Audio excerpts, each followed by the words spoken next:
Now, you see, when your identity is defined by society, you cannot resist it.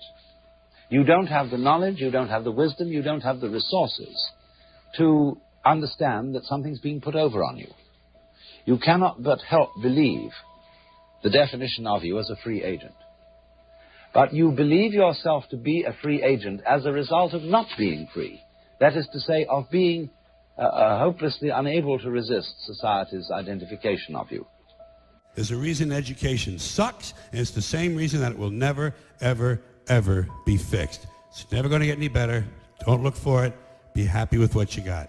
Because the owners of this country don't want that.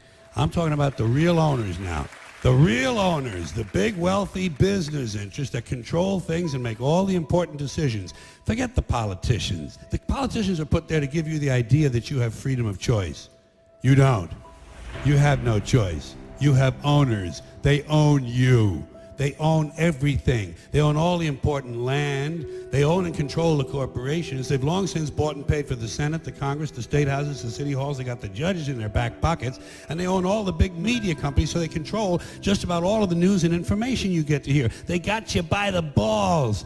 They spend billions of dollars every year lobbying to get what they want. Well, we know what they want. They want more for themselves and less for everybody else. But I'll tell you what they don't want. They don't want a population of citizens capable of critical thinking. They don't want well-informed, well-educated people capable of critical thinking. They're not interested in that. That doesn't help them. That's against their interest. That's right. They don't want people who are smart enough to sit around the kitchen table to figure out how badly they're getting fucked by a system that threw them overboard 30 fucking years ago. They don't want that.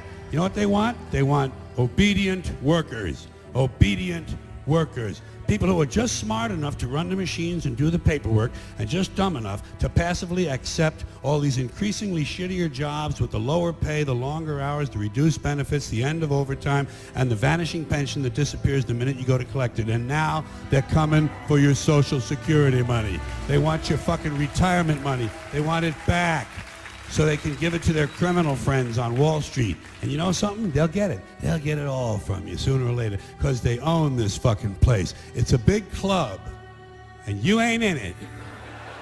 You and I are not in the big club. And by the way, it's the same big club they use to beat you over the head with all day long when they tell you what to believe. All day long, beating you over the head in their media, telling you what to believe, what to think, and what to buy. The table is tilted, folks. The game is rigged. And nobody seems to notice. Nobody seems to care. Good, honest, hard-working people, white collar, blue collar, doesn't matter what color shirt you have on.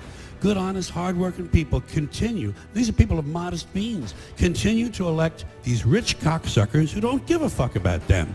They don't give a fuck about you. They don't give a fuck about you. They don't care about you at all. At all. At all. Yeah. You know? And nobody seems to notice, nobody seems to care. That's what the owners count on, the fact that Americans will probably remain willfully ignorant of the big red, white, and blue dick that's being jammed up their assholes every day. Because the owners of this country know the truth. It's called the American dream, because you have to be asleep to believe it.